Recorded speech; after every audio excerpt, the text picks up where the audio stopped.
Here's some of the many ways to utilize the power of garlic.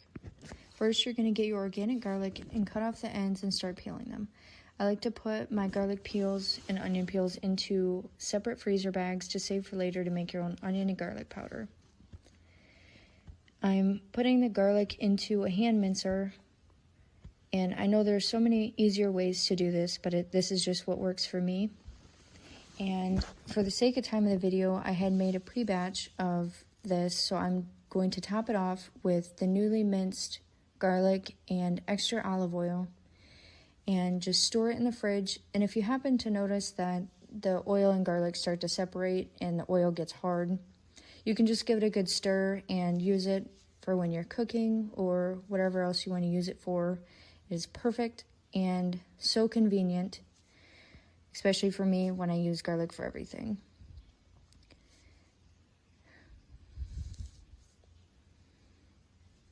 And I'm just adding it in and going to give it a good stir and top it off with the extra olive oil.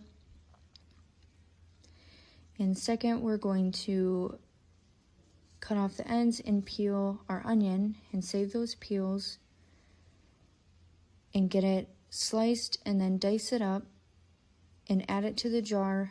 And then we're going to layer the onion and honey in the jar until your onion is completely in the jar.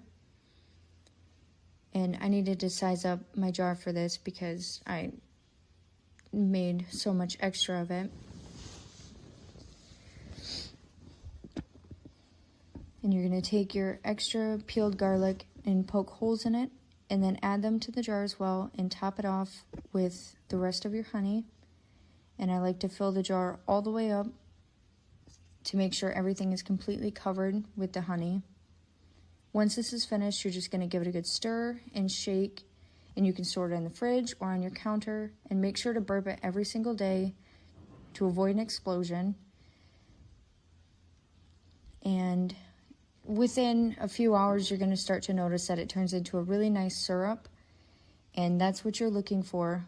But let it sit for about 24 hours prior to use, and then you can start taking it orally, or you can even put it on small cuts. And it's a great antibiotic, and it'll give you a great immunity boost, especially if you feel a cold coming on. And if you had any extra leftover garlic like I did, you can just peel it and freeze it or store it in your fridge and keep it for adding to food or even taking as a natural antibiotic.